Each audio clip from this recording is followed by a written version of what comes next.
नमस्कार। चलिए आज एक ऐसे सफर पर चलते हैं जिसने भारत के भविष्य को हमेशा के लिए बदल दिया। जी हाँ, हम बात कर रहे हैं हमारे संविधान के बनने की कहानी की। ये सिर्फ एक किताब नहीं है, बल्कि करोड़ों लोगों की उम्मीदों का, उनके सपनों का प्रतीक है।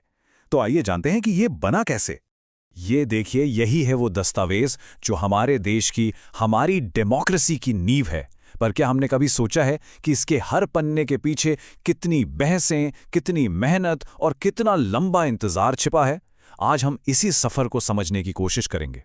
तो सबसे पहले हम इसकी ऐतिहासिक जड़ों को टटोलेंगे। फिर देखेंगे कि संविधान सभा कैसे बनी, इसके बनने का प्रोसेस कितना बड़ा था, कौन थे वो लोग जिन्होंने इसे बनाया, और आखिर में जानेंगे कि इसका जन्म कैसे हुआ और इसका हम पर क्या असर पड़ा। तो चलिए शुरू करते हैं पहले हिस्से से। देखिए, हमारा संविधान कोई एक दिन में नहीं बना। इसकी नींव तो बहुत पहले ब्रिटिश शासन के दौरान ही रखी जाने लगी थी। ये एक बहुत लंबी लड़ाई का नतीजा था। इसकी कहानी शुरू होती है 1773 के रेगुलेटिंग एक्ट से। ये एक तरह से भारत में संवैधानिक ढांचे की तरफ पहला कदम था। फिर 1858 में सत्ता सीधे ब्रिटिश ताज के हाथ में चली गई। लेकिन असली मोड़ आया 1919 और 1935 के एक्ट से। खासकर 1935 का जो एक्ट था, उसने तो एक तरह से हमारे अपने संविधान के लिए एक ब्लूप्रिंट का काम किया। अब बात करते हैं उस संस्था की जिसे ये ऐतिहासिक जिम्मेदारी दी गई थी, संविधान सभा। ये वो लोग थे जिन्हें एक नए भारत के भविष्य को कागज पर उतारना था। तो ये आइडिया आया कहाँ से? एक आज़ाद संविधान सभा का विचार सबसे पहले 1934 में एम.एन. रॉय ने सामने रखा था। ये एक छोटा सा बीज था जो आगे चलकर भारत के लोकतंत्र का इतना बड़ा पेड़ बनने वाला था। इस विचार को हकीकत में बदलने का मौका मिला दूसरे विश्व युद्ध के बाद। जुलाई 1945 में ब्रिटिश सरकार ने भारत में कैबिनेट मिशन भेजा। इसका मकसद एक ही था, भारत के लिए एक संविधान सभा बनाने का रास्ता साफ करना। और फिर आया वो ऐतिहासिक दिन, 9 दिसंबर 1946। इस दिन संविधान सभा की पहली बैठक हुई। यहीं से भारत ने अपनी किस्मत खुद अपने हाथों से लिखनी शुरू की। अब जरा अंदाजा लगाइए कि यह प्रक्रिया कितनी विशाल और पेचीदा थी। ये कोई छोटा मोटा काम नहीं था, बल्कि किसी महायज्ञ से कम नहीं था। पता है इसे पूरा होने में कितना समय लगा? पूरे 2 साल, 11 महीने और 18 दिन। ये समय ही बताता है कि हमारे संविधान बनाने वालों ने हर एक शब्द, हर एक नियम पर कितनी बारीकी से सोचा होगा। और जरा सोचिए, इतने लंबे समय में से 114 दिन तो सिर्फ ड्राफ्ट पर बहस करने में लगे।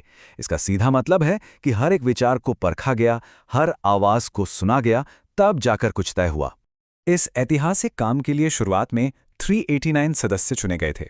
ये सिर्फ कुछ नेता नहीं थे, बल्कि पूरे ब्रिटिश भारत और रियासतों से आए प्रतिनिधि थे, ताकि देश के हर कोने की आवाज इसमें शामिल हो सके। और इस पूरे काम में उस जमाने में लगभग 64 लाख रुपए का खर्च आया। ये सिर्फ एक खर्च नहीं था, बल्कि एक नए राष्ट्र के भविष्य पर किया गया सबसे बड़ा निवेश था। इतना बड़ा काम, जाहिर है इसके पीछे कुछ बहुत बड़े दिमाग भी होंगे।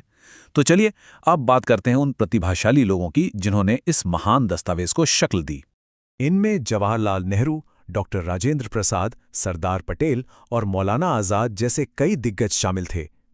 हर किसी ने अपनी सूझबूझ और अनुभव से इस दस्तावेज को गढ़ने में अपना योगदान दिया। लेकिन एक नाम जो सबसे ऊपर आता है वो है डॉक्टर B.R. अम्बेडकर का।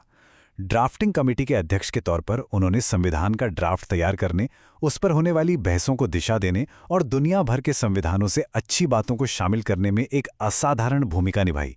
इसीलिए उन्हें भारतीय संविधान का जनक या father of the Indian constitution कहा जाता है। तो इस लंबी और गहन प्रक्रिया के बाद आखिरकार वो पल आया जब भारत की अपनी नियम पुस्तिका तैयार हुई। चलिए देखते हैं इसके जन्म और प्रभाव की कहानी। यहाँ 2 तारीखें बहुत जरूरी हैं। पहली, 26 नवंबर 1949, जिस दिन संविधान को अपनाया गया। इसी दिन को हम आज संविधान दिवस के रूप में मनाते हैं। और दूसरी, 26 जनवरी 1950, जब ये पूरी तरह से लागू हुआ और भारत एक गणतंत्र बना। इसी दिन को हम सब गणतंत्र दिवस के रूप में जानते हैं। तो जब हमारा संविधान लागू हुआ तो उसके मूल रूप में 395 अनुच्छेद, 22 भाग और 8 अनुसूचियां थीं। ये नंबर्स ही दिखाते हैं कि देश चलाने के हर छोटे बड़े पहलू पर कितनी गहराई से विचार किया गया था। तो ये थी हमारे संविधान के बनने की कहानी। लेकिन एक सवाल आज भी कायम है। 75 साल से भी ज्यादा पुराना ये दस्तावेज आज के भारत के लिए कितना मायने रखता है, इस पर सोचना हम सभी के लिए